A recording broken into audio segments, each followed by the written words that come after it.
The following Stateline History Special is made possible by the Oklahoma Centennial Commission. Celebrate Oklahoma, a unique history, an extraordinary future.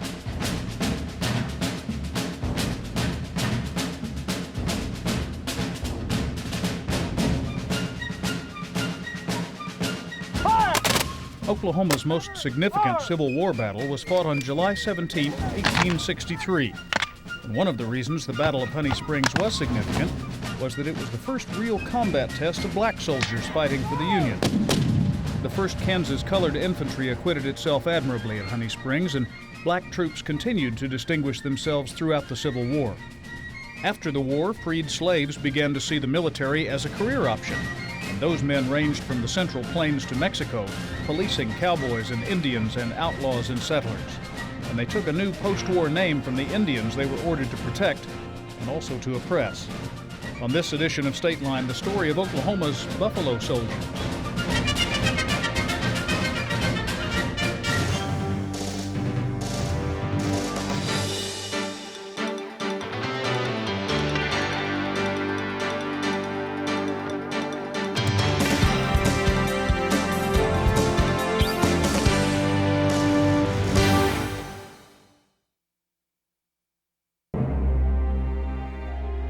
It is a shame that history has failed to properly record their deeds, but now after some time their story is finally being told. Use of their enemies were both red and white, and danger for them could be found almost anywhere. They crossed their sabers with the war lances of every warlike tribe in the Southwest.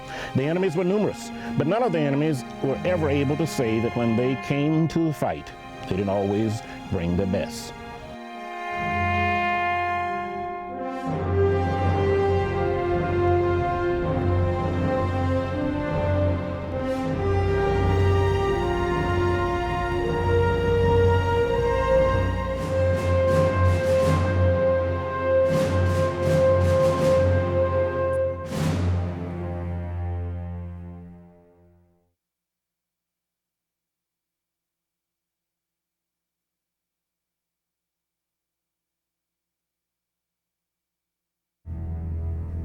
Buffalo soldiers, according to a Cheyenne Arapaho legend, received their name from the Indians saying that on the brow of a hill on a snowy day, this dark soldier was observed. It was their curly black hair, possibly all covered with dust, is the reason they called them the Buffalo Soldiers. Anyway, that's just the way the legend goes. Because of the fierce fighting ability that the Buffalo Soldier had. The fact that in the winter time they wore buffalo coats, all giving the appearance of a buffalo. And of course you often hear the valor, the honor of warrior being, and respect being bestowed upon these individuals. I don't think anyone knows for sure if it was any one or the other of those attributes, or what combination of any of that really caused this attribution of Buffalo Soldier. This is the story of the Buffalo Soldier, black men in uniform who tamed the West. It begins in the spring of 1865, when America was recovering from the ravages of Civil War. As the nation revived, so did its interest in conquering new land. Untamed plains like this in southern Oklahoma would be the stage where former slaves could carve out a new destiny. A few months after the Civil War, the United States started moving west. Well, they were having problems in the Middle West and the Southwest and what have you. They was having problems with the Mexican revolutionaries. They was having problems in Texas with the cowboys, the thieves, the the people were stealing cattle and what have you. And the whites population wasn't re-enlisting. So the president and a couple of the senators, and they began to discuss this about allowing the black man to join up regularly in the regular army. So the 39th Congress enacted legislation stating there will be 6 new regiments added to our present structure. 2 will be of cavalry, 4 will be of infantry. The Army represented a new beginning, a chance at something beyond what they had before. Well, at that particular time, most of the guys were coming out from under slavery. And to get an opportunity for work out in the civilian community, it just wasn't there. But they got the word as to where the Army had decided to open up its doors to black men and allow them to join. So this is the reason that most young blacks joined the Army, because they were paid $13 per month. They were given 3 square meals a day, and they got a chance to wear the blue uniform, which give them a little pride. It's a better life than being on the East Coast. It has a constant pay, constant food, good clothing.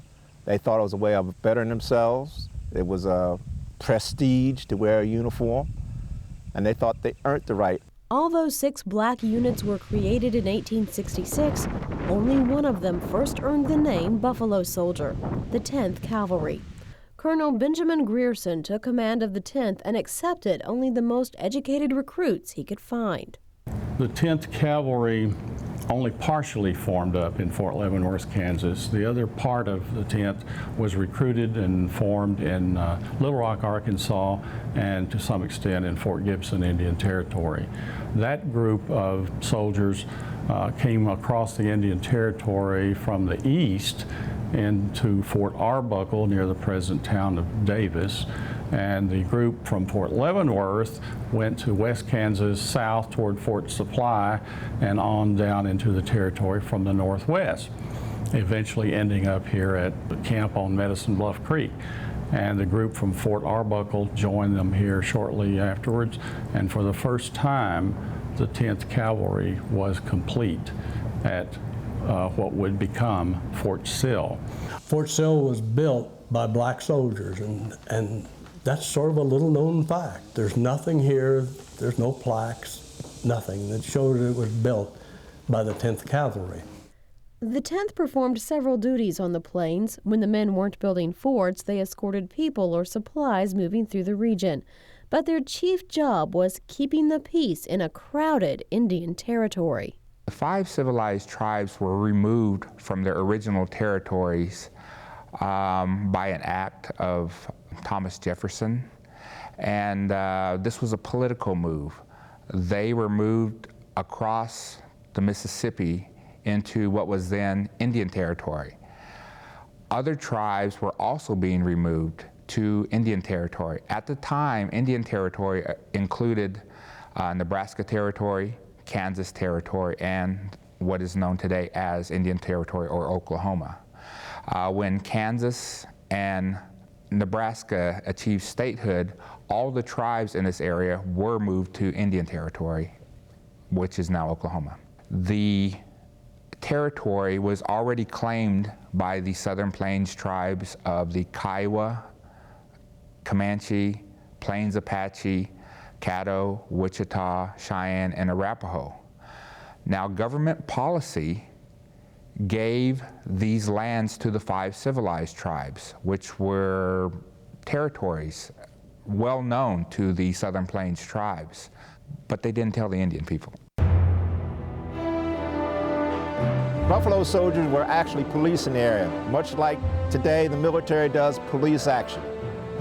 They were here to actually protect the interests of the Indians, to keep them from fighting amongst themselves. The different nations brought in from other areas would get into fighting with the people who already occupied this territory, such as Comanches and Kiowas. They would bring down people from the north, even after the Seminole, Creek, and Cherokee were here prior to the Civil War. They were still bringing other nations in and encroaching upon their homeland, so to speak. The 10th Cavalry had the job of being a buffer.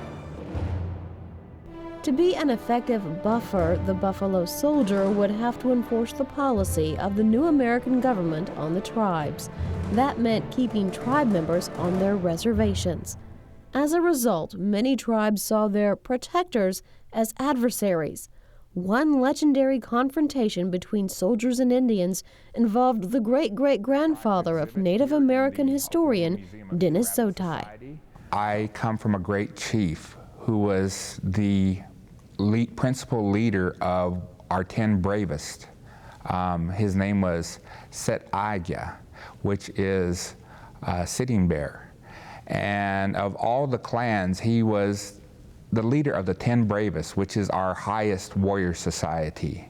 He had confrontations with the Buffalo Soldiers. His son had gone on a raid into Texas, and his son was killed. In the Kiowa tribe, we have a very strong family unit.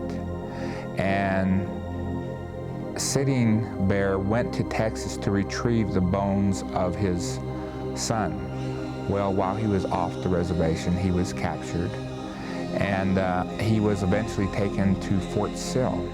On his way to Fort Sill, he told the guards, you know, one of them, "You're not going to see past this tree."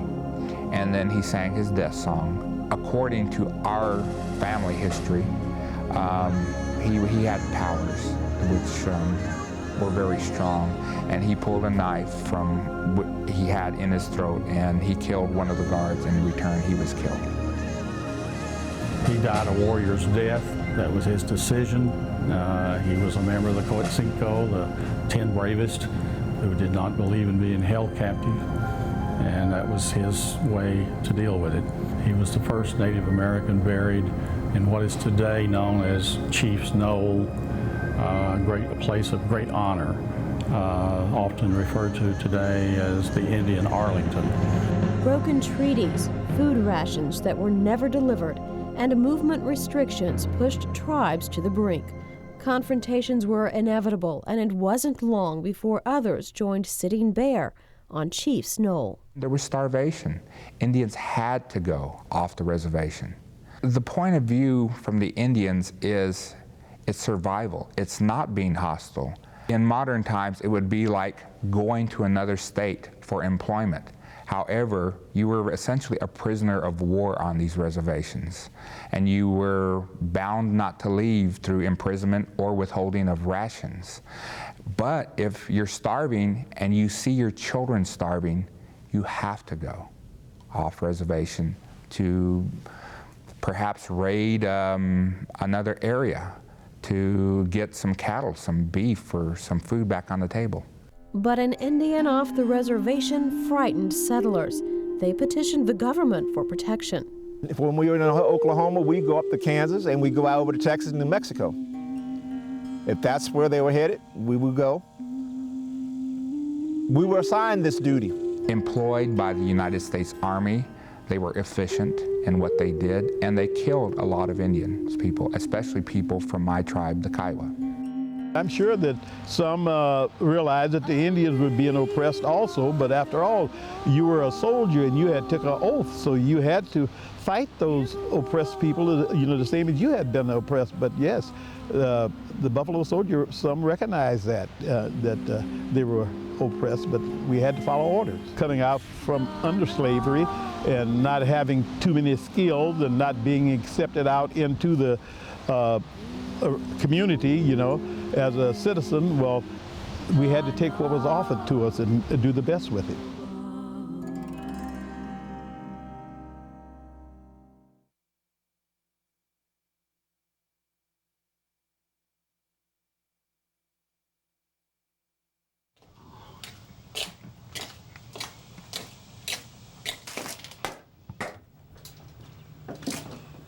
This is not your feedback, it's for the horse, although I'm told that you eat like a horse.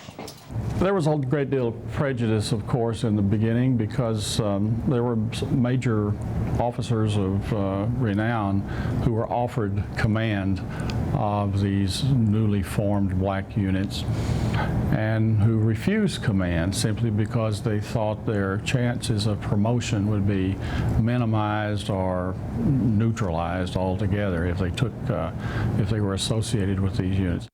Officers that the blacks had were special. They were kind of hand-picked. They were interviewed.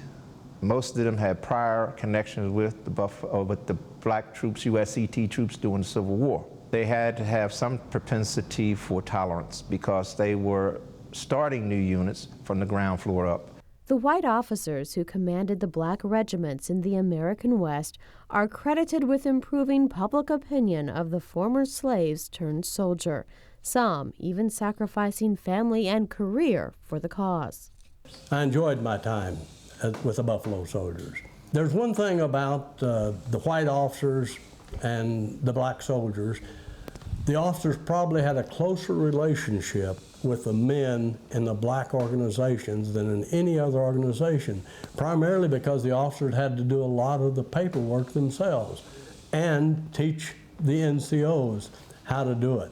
Consequently, they did jobs that other officers in white units would never be required to do, and it developed a close relationship. The first generation Buffalo Soldiers were 95% illiterate. So officers, in many cases, had to do all of their own clerical work, as well as try to find black men who could read and write, and then not promote them, but appoint them to the grade of non-commissioned officer so that he would have some assistance. It was a difficult road, and the only way we were successful is we didn't know that they couldn't be successful, that they were set up for failure. For a Buffalo soldier, success meant more than controlling the Indian population. The former slaves had to monitor white men as well. The only way they could accomplish that mission was to obtain the backing of officers who respected them as soldiers. The intent here of the military was not unlike a peacekeeping force that we think of today in places like Bosnia and Kosovo. On the one hand, they were to keep the tribes within the Indian Territory to prevent them from raiding south of Red River into Texas and Mexico as they had done eternally before that. On the other hand, they were to keep the Texans and the whiskey peddlers and the outlaws and the otherwise groups called intruders out. So the Army frequently was doing a balancing act of trying to keep both sides at bay. They were out here kind of among and in between all the factions. There was, the railroad groups, the boomers that beat the drum for white homesteading to come to the country. What is a boomer? They're crooks.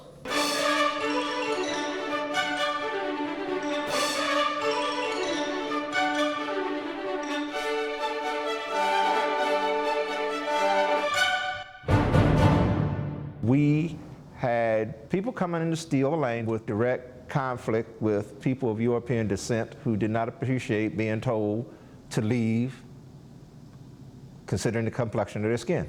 The 1880s, when the boomers made 16 incursions into the unassigned lands east of here, the Buffalo Soldiers would leave on patrol, go east, cut across their trails, because they had a lot of wagons, and they'd go down and arrest them, make them hitch up and take them back and boot them back into Kansas. Well, that's a tough situation for a black man in the late 1800s to find himself in. Not really. Most of our soldiers from the South, doing Reconstruction, they learned there was a new day. Being in the military, taking pride in that uniform, you don't have to respect me, you respect the uniform. You respect who and what I represent. Yes, you will move. And there are times they had to physically remove them.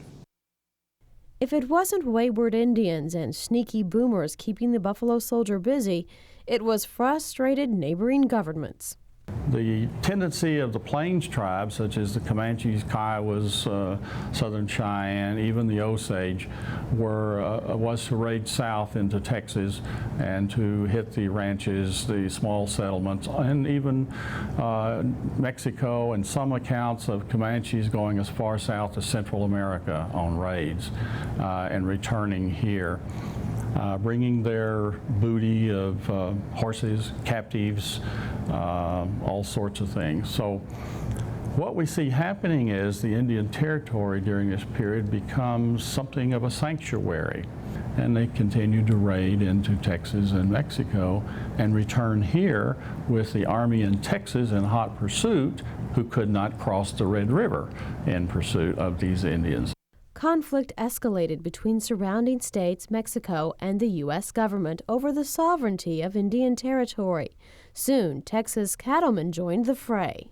We see the Texas cowboys sometimes what we call sweeping Indian horses and Indian cattle along the way to take them to Kansas and sell them. As the Indians would go into the agency at Anadarko, complain that their horses, cattle were being stolen by the cowboys on their way north to Kansas, the agent at Anadarko would telegraph Fort Sill, instruct the Army to go catch the cowboys. So you have soldiers chasing cowboys on the Chisholm Trail, arresting them, bringing them here, locking them up in the guardhouse, and then the agent at Anadarko going to Texas testifying in court against the big ranches. The dynamics are huge. Lots of interaction between the different factions, the different forces, the different ethnic groups. And the Army is more the central player in trying to maintain some semblance of balance, some semblance of control over all of this, according to policies as they exist at given times. During the black soldiers' tour of duty on the Oklahoma plains, the name Buffalo Soldier expanded.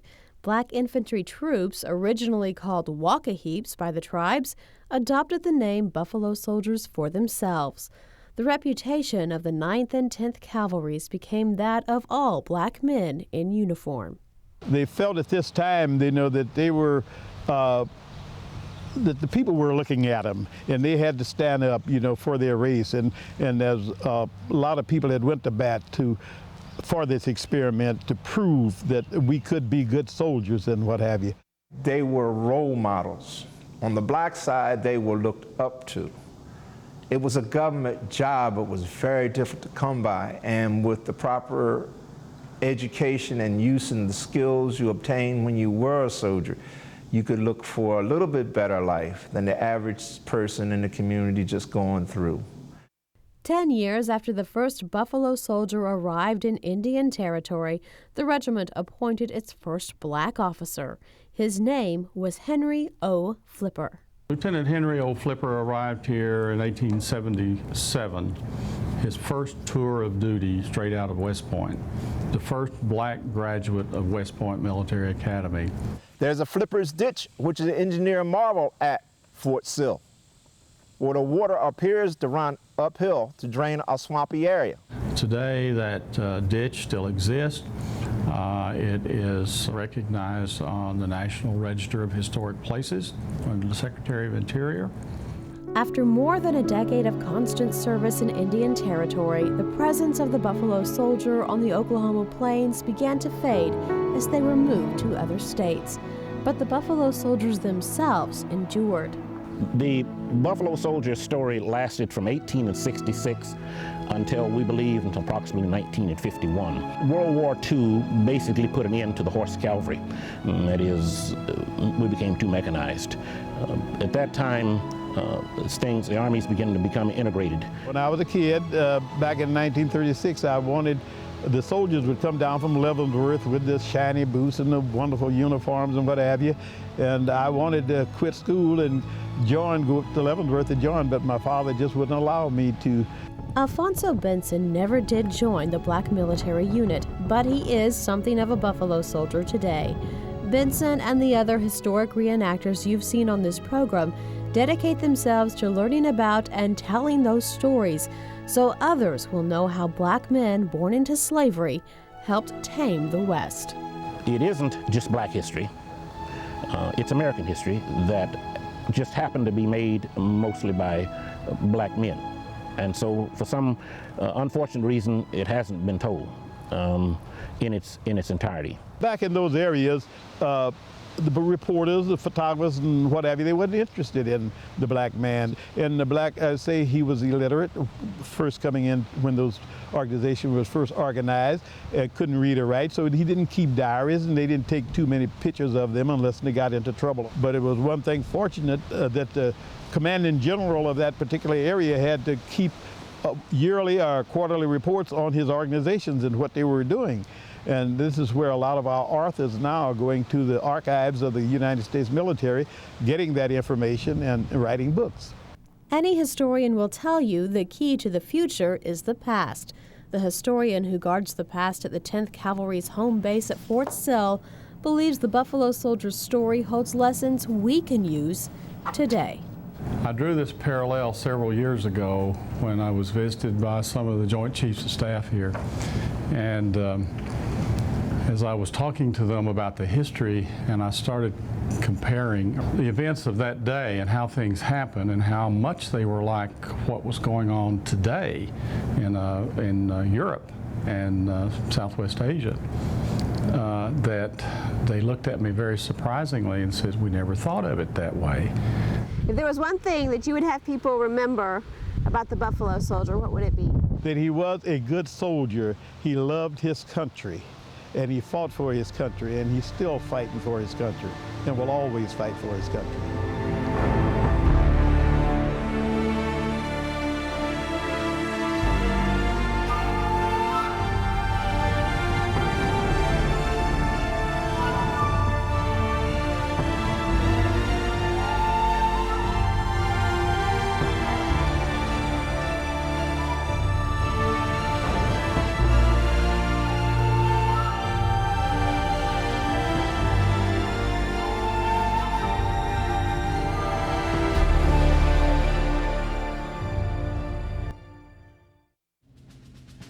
While best known for their interaction with the Indians who gave them their name, the men of the U.S. Army's black regiments made indelible marks on much of the American West.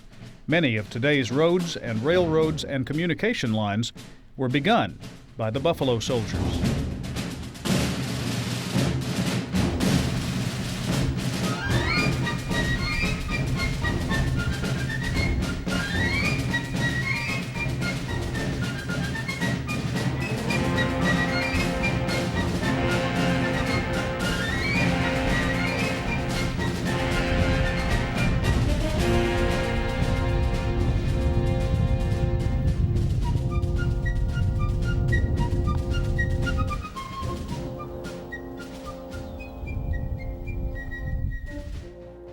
It was a Buffalo Soldier in the heart of America.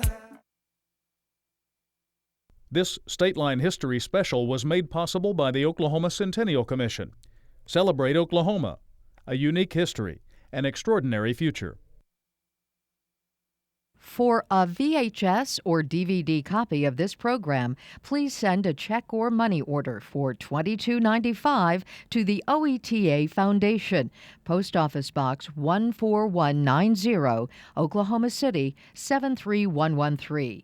Or to place a credit card order, call 800-879-6382 during regular business hours.